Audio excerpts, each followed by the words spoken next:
Hey guys, so this is going to be 6.2 day 2. So we're going to do a little bit of review. Now we're going to talk about special right triangles today. These are really important for everything we do, so it's probably important that we memorize these. But this is a little bell ringer that's going to involve things that we learned from yesterday. So can we solve for x with exact values? Well, we do know, from yesterday, Friday, we know that we can set up trig ratios to solve this. And so we want to use a trig ratio involving 45 degrees, and we want the trig ratio to involve both x and 14. So x would be the adjacent, and 14 would be the hypotenuse. So if you did adjacent over hypotenuse, well, that's cosine, right? And so then we can plug in or solve for x and multiply by 14, and you get 14 cosine of 45 degrees equals x. And so we need to plug that in then, and you would plug that in and solve. However, what if we wanted to find it using not absolute values, exact values? Well, if you recall from geometry, we have a 90-degree triangle. This is a 45-degree angle, which means this also has to be a 45-degree angle. So if you have a 45, 45, 90, this side length also has to be x, right? And so Pythagorean theorem is x squared. Now we have two x's, so I'm going to say x squared plus x squared equals y squared, or 14 squared. Well, x squared plus x squared is just 2x squared equals, 14 squared is 196. Well, let's solve for x. Let's divide by 2. So you get x squared equals 98. And then let's take the square root of these. You get x equals square root of 98, which, if you think about it, I have to go up here because of that watermark, which is annoying, is the square root of 49 times 2. So we can pull out a 7 times the square root of 2. Okay? Oh. And so that could be the exact value of our answer. Now, if you plugged in 14 times cosine of 45, you would get a decimal approximation of that. Okay? So, let's go on. So 6.2, day 2, we're going to talk about special right triangles and how to use them to solve problems. And we're going to solve problems by applying some trig rules. So there will be some story problems that are generally pretty basic. So special right triangles. Now again, these are vital for a lot of this quarter, whatever this quarter is going to look like. So we do need to have this memorized. Now, special right triangles, so 45, 45, the two legs we can both call x are going to be the same thing. And then your hypotenuse will be x times the square root of 2. And so typically what that's going to look like is our side lengths we're just going to talk about in units of 1. I know that's not drawn to scale. 1, 1, and so it'll be 1 times the square root of 2, or just square root of 2. So oftentimes we'll talk about it as if x was 1, okay? And then you have a 30, 60, 90 triangle. Now, the way hopefully we remember from geometry, the sides opposite the smallest angle has to be the smallest. So we call that x. and then the side opposite the next smallest, x times the square root of 3, will be 60, and then opposite to 90 is 2 times x. So again, I'll draw it over here because that dumb watermark is in our way. We're going to talk about it in terms of x. So if this is our 60 right here, this would be 1. This would just be square root of 3. And this would just be 2. Okay? And so that's how we're going to be talking about, for the most part, as if x was 1. So it's important that you have these written down and memorized, because it will be very important in tomorrow's lesson where we get into kind of the meat and potatoes of trig class. Okay, so moving on, let's find the exact values of sine of 45. Okay, so sine of 45, let's just deal with this one because it'd be the same either way. Opposite is 1. Hypotenuse is square root of 2. Now, I'm sure you guys won't be happy with me here, but we need to rationalize. We don't like radicals in the denominator, so you need to multiply by the square root of 2 over square root of 2, and that equals the square root of 2 over 2. Okay? So that's the exact value of sine of 45. Cosine of 45. Well, that's going to look strangely familiar. Adjacent is 1 over square root of 2. Well, we already rationalized it, so we know that's square root of 2 over 2. Now tangent of 45, opposite over adjacent, would just be 1 over 1, which equals 1. Now cosecant, hopefully remember, cosecant is the reciprocal of sine.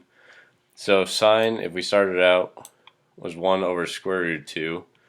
So it's going to be hypotenuse over opposite.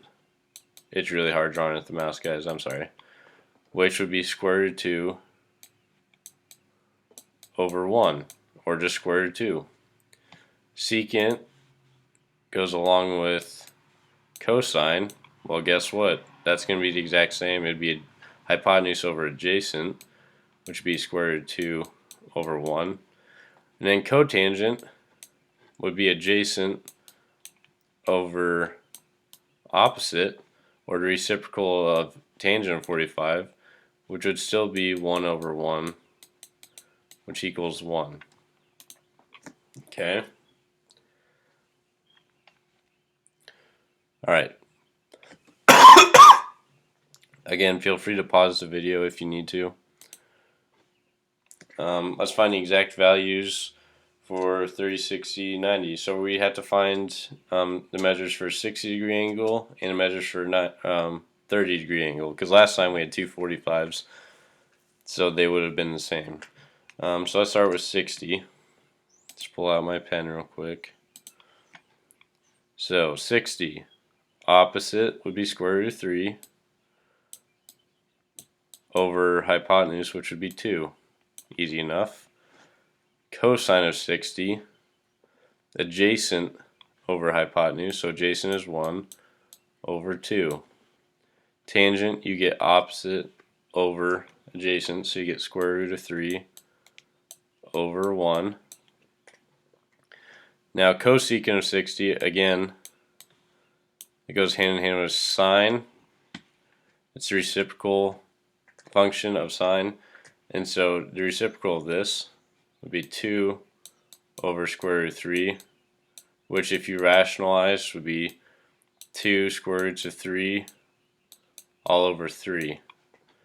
Secant goes with cosine, so reciprocal of 1/2 is just 2 over 1, or 2.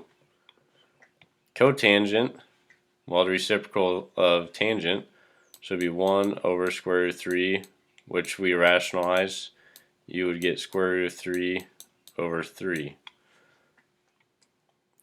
Alright, now, sine of 30. Maybe I'll do this in a different color. So, we're talking about this angle now. So opposite of 30 is 1. Hypotenuse is 2. So sine of 30 would be 1 over 2. Cosine of 30, adjacent over hypotenuse, square root of 3 over 2. Tangent of 30, opposite over adjacent, it'd be 1 over square root of 3, which gets you square root of 3 over 3. Sorry guys, again it's really hard to draw with this mouse. Cosecant, that goes with sine, reciprocal sine, so it'd be 2 over 1. Secant of 30, that's reciprocal of cosine, so you get 2 over square root of 3. So you have to rationalize, you get 2 square root of 3 over 3. And then last but not least, it's kind of hard to see, you have cotangent of 30. So cotangent, opposite of, or reciprocal of tangent, so it'd be square root of 3 over 1. Okay? And so that's easy enough. We do have to know how to figure these out. But the most important thing for today is just realizing the pattern for our special triangles, okay? So knowing 1, 1, square root of 2 for 45, 45, 90, and 2, square root of 3, 1 for 30, 60, 90, okay? That's the most important part. You need that written down and memorized. So let's do a couple of story problems. So again, on visual, I'm going to draw a picture with these. Hope that's okay. You have a giant oak tree. I'll draw that in green, I guess. Let's see if I can draw a tree. Good enough. And that's 300, or in it, sorry. And it casts a shadow 356 feet long. Find the height of the tree. So we want to find this. The height if the angle of elevation of the sun is 28. And so I guess the sun is up here. Angle of elevation is 28 degrees. Okay. And so we have to find the height of the tree. Now this is basically stuff from Friday. So you want a trig ratio involving 356. That's a beautiful 6. And our height. And we want to involve our angle. So we have opposite over adjacent. So you have h over 356. Well, what involves opposite over adjacent? That would be tangent, right? So you have tangent of 28 degrees equals h over 356. And so tangent, so you got to multiply by 356, right, to solve for h. So times by 356 times by 356. And you get h is about, I get 189.29 feet. Okay, so that's about how tall our tree is. Okay, easy enough, right? Now, let's do one final story problem, and we'll see how that goes. This one, there is one like this on the test. If we're still doing tests, who knows? So, let's read the story problem. From a point on the ground, 500 feet from the base of a building, so we know on the building, an observer is 500 feet away. An observer finds the angle of elevation to the top of the building is 24 degrees. So that's 24 degrees. And then I guess, and the angle of elevation to the top of the flagpole atop the building is 27. So there's a flag. That's a pretty good flag. The angle of elevation to the top of that flag is 27 then. find the height of the building and the flagpole. Okay, and so let's call the height of the building h. So first we need to find the height of the building. So let's use 24, which is for our small triangle. So we have a 24-degree angle, and again we have h is opposite, 500 is adjacent. So you have h over 500. You have to use a trig ratio that involves opposite over adjacent. That would be tangent. Beautiful end there. And so you solve them. So again, you just multiply by 500, plug it into your calculator. It's as easy as that. So we get h is about 222.61. And so that's this h right here. That's 222.61 feet. And so that's the height of the building. Oh, didn't mean to cross it off. But now we want to find the flagpole. So we don't want this next triangle, which would be 27 degrees. The height of that triangle would technically be all of this. We don't want all of that, so we're going to have to do some subtraction at the end. So if we do tangent of 27 equals, well, it's this height. I'll call the big height x, why not? Over, again, 500 feet.